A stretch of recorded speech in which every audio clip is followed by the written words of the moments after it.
What's up everyone, and welcome back to the MMA Zone. Today, let's get started with Khamzat Chimaev shuts down UFC rumor. Heading into Khamzat Chimaev's upcoming fight with Dricus du Plessis at UFC 319 in Chicago, there's been a rumor floating around suggesting that if Chimaev wins, he'll ride off into the sunset and retire. And before we continue, make sure to leave a like on the video to help support the channel.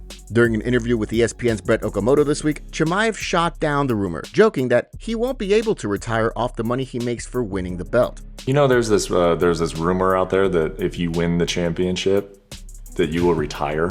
Have you seen this? Yeah, I seen the Kaya said, I don't know where he's hear that things. So I need money, bro. This is not enough, right? Just to go for the one title. So I hopefully, if not get some injury or some stuff, they're gonna fight for defend the belt or fight for other belt in Abu Dhabi as well. While Boris is known for his fast starts, he's preparing to go all 25 minutes if need be. I'm gonna go all in like always. We will see. If it's gonna go fast, it's gonna be fast. But if it goes for 5 rounds, I will be ready. As Chimaev went on to explain, he's confident that his grappling will be effective come fight night, based on how fighters like Robert Whittaker and Darren Till did against DDP. Other UFC fighters who usually strike, they take him down. I'm one of the best wrestlers in MMA. How is it not possible to take this guy down? If Robert takes him down and Darren Till scramble and take over and he took him down as well, the guys know which level I'm in wrestling and in MMA. On the flip side, DDP is eager to silence his doubters once again and make a statement when the two share the octagon. As he explained during an appearance on the Ariel Helwani show, he is a special fighter. He's incredibly good, but I can't wait. This win for me is going to be history. I am going out there and I'm going to shock the world once again. Like every other time, and everybody said it's impossible, not this guy, not this guy. And I'm going to go out there and you're going to see the boogeyman. You're going to see him break. You're going to see him break in there. And then realize there's only one boogeyman, and that's me. In the middleweight division, there can be only one boogeyman, and that will be me. While the champion is known for his signature brand of striking, Chimaev's coach, Joaquin Carlson, is not worried about preparing the #1 contender for a specific style. As he explained during a media appearance filmed by MMA Junkie, we don't think of that so much. Think about what Khamzat can do. So it doesn't matter how DPP he fights. We don't care. We do it our own way. And I saw an interview with ESPN where Khamzat said that he could go back down to 170 as someone who would help him with that cut. Do you think he could reach that weight again? He seems like a much bigger guy now. I have no idea, but I think it's going to be a struggle, but I'm not sure. I don't know. Let's go for Khamzat's style. Let's go for what he can develop in the fights and stuff like that.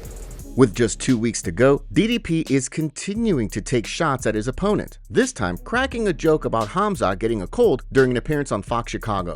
Charles Oliveira versus Rafael Fiziev confirmed for UFC Rio. It was announced this morning by Viana and was later confirmed by the UFC that Charles Oliveira will be fighting Rafael Fiziev at UFC Rio de Janeiro, Brazil on October 11th in a 5-round fight. This would be less than 4 months turnaround for Charles after he was knocked out by Ilia Topuria about a month ago. Fiziev is coming off a decision win against Ignacio Bahamondes at UFC Baku in June after losing to Justin Gaethje back in March. Charles reacted to the news by posting the following video on Instagram.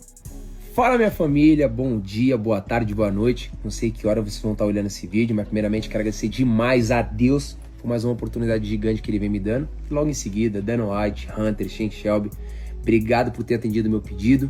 Eu vou falar para todos vocês, dia 11 de outubro no card do UFC Rio, Charles Oliveira versus Fiziev, a luta principal dessa noite.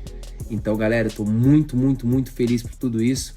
Conto com a energia positiva de todos vocês, que a gente esteja junto ali, né, nessa positividade para que tudo dê certo. Tô feliz demais. Alguns vão falar uma coisa, outras, mas faz muito tempo que eu não luto no Brasil, e poder voltar a lutar no Brasil para mim é muito importante. Carregar nossa bandeira gigantescamente. Conto com a energia positiva de todos vocês. Dia 11 de outubro, Charles Oliveira, Charles do Bronx. Hey!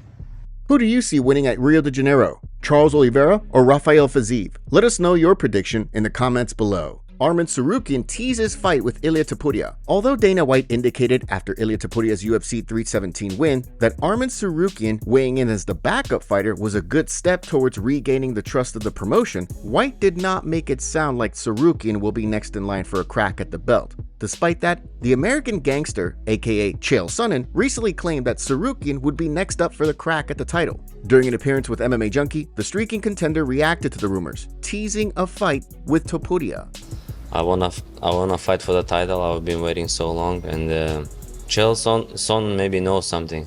They didn't tell anything yet to me. So I'm just still waiting, training, and trying to call out Ilia as much as possible. He feels that he's gonna lose that fight, and it's better to give the belt and then like go up or like wait when what happened with me, because he knows just I'm a big problem for him, and I'm gonna get his title. He knows that, and he wants to get easy fights with Perry or Gage or with someone, just make money and to defend. But with me, it's gonna be hard for him. Despite Sonnen's questionable track record when it comes to announcing fights, the UFC has yet to announce a main event for the promotion's December pay-per-view. Sean Strickland says Khamzat is mentally weak. After rattling off back-to-back wins over John Phillips and Rhys McKee in July of 2020 and knocking out Gerald Meerschaert in September 2020, Khamzat Chimaev's career was derailed by a nasty case of that left him in the hospital. After 3 cancellations of his fight with Leon Edwards, Chimaev wound up briefly retiring in March of 2021. While he's since returned to action and won 5 straight fights, Sean Strickland thinks that Boers is mentally weak. During an interview with Red Corner MMA, Strickland explained, "Chimaev is just a I was there when he retired from I was training with him. There's a video of me. I was like, oh, you're so good, you're better than everybody. Like, I'm being sarcastic. You can pick high-level UFC fighters, but you're picking one of one because you think he's the same height as your opponent. No, dude, you're picking him because you're a dude. Mentally, he's just a weak man." Of course, the two have plenty of beef going back years to when they briefly trained together. At the time, Chimaev got the better of Strickland when it came to grappling, given the fact that he was a 2-time Swedish national wrestling champion. Over the past year, the trash talk has gone to the next level, with both guys taking shots at one another on several different occasions. After Strickland's comments were made public, Khamzat reacted to them during his media interview. This is what Khamzat had to say. I don't know, when I was there, they never said anything, When I leave the Vegas and when they stop my visa, he start to talk. When I come back, I'm in LA, bro. Come on. If it's something personal for you, just come. I'm here whenever you want. Michael Page not happy with the politics in the welterweight division. Although Michael Venom Page's trip up to 185 to fight Shara Bullet was supposed to be a one-time thing, MVP now finds himself preparing to face off against Jared Cannonier on the UFC 319 card. During a recent MMA Junkie interview, MVP explained that he would have preferred to drop back down to 170, but the politics within the welterweight division have led to a logjam of contenders. It is what it is. It's kind of worked out how it's worked out. I would have preferred to get a fight in the welterweight division. As I've said before, it feels like there's a lot more politics going on in the welterweight division, and everyone's a bit more tentative about who they fight. I'm just not at that stage of my career to care enough. I'm just like, give me a good fight and I'm in. I expected after that last win, I was going to get another good fight, and I was getting names that didn't really make any sense. So middleweight it is. I'm happy to get such a high-level fighter, probably the highest ranked fighter that I've had so far, so I'm excited. I'm happy with the fights that I've had. Considering Cannonier is ranked number 8 at 185, if MVP gets a win, he'll likely find himself in a position to fight a top 10 opponent at welterweight for his next fight. Dricus du Plessis talks about move to light heavyweight. With a win at UFC 319, Dricus du Plessis will have 3 title defenses on his resume. And according to the champion, if he keeps winning and eventually cleans out the division, he's not ruling out a potential jump up to 205. During an appearance on Chicago Sports Network this week, as part of his Chicago-based media tour promoting his UFC 319 fight with Khamzat Chimaev, DDP opened up on a potential move to light heavyweight. Yeah, I think that's been the goal. The long-term goal is to move up. I'm still young in my career, 31 years old. There's a lot of time left, and I'm a firm believer that at least 3 title defenses. This will be my 3rd before you move up in weight. And then, of course, the division needs to be cleaned out, in my opinion, before you move on to the next division. The middleweight division is looking very, very exciting at the moment, but there's exciting fights happening, and I'm always in for the new hungry contenders. So let's see how it happens, but I'm definitely interested at some point in the near future to move up a weight class.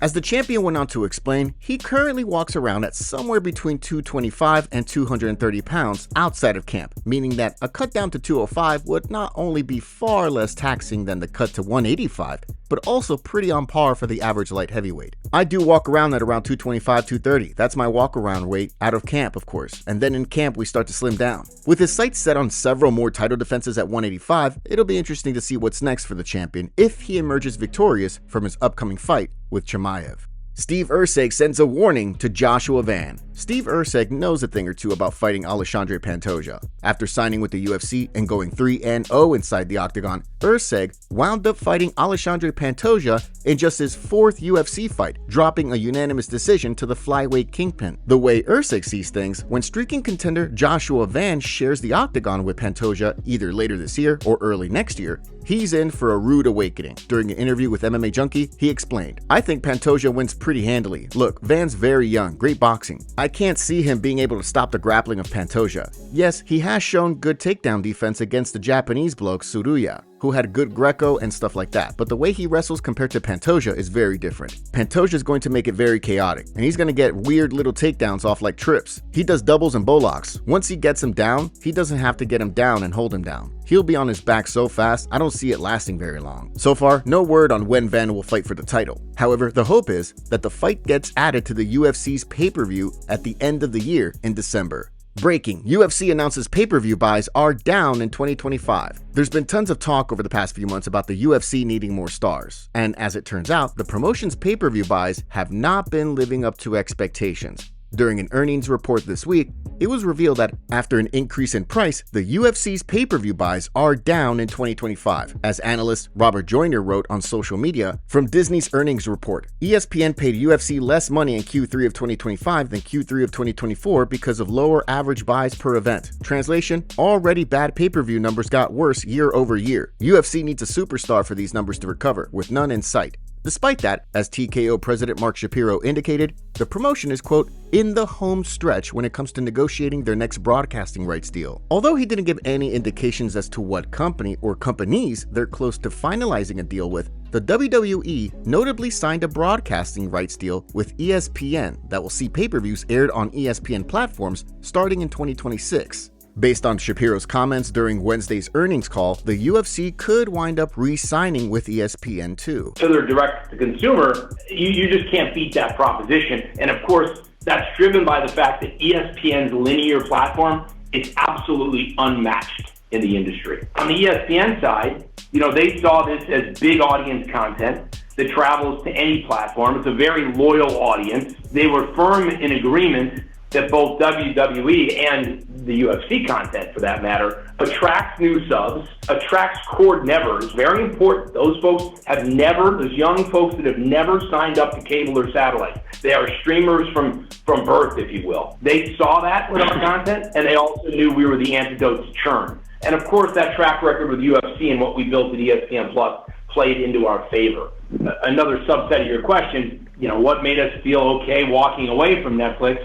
And by the way, I'm not suggesting they made any offer at any level, but of course they are a great partner. And to your point, the ESPN proposition and whether our audience would travel was important to us.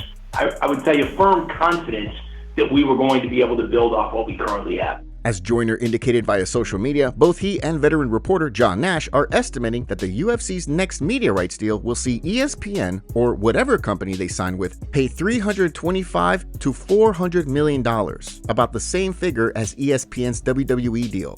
I'm told Disney is paying $325 million for the package per year for 5 years. Both John Nash and I have estimated that UFC are probably looking at a similar number for their pay-per-view package between $325-400 million, around a 1.5x step up. Despite PPV buys being down, if the UFC re-signs with ESPN, the pay-per-view model likely isn't going anywhere. We have a favor to ask. Help us reach 200,000 subscribers on MMA Zone by subscribing and turning on notifications for daily MMA content. Seriously, we rarely miss a day.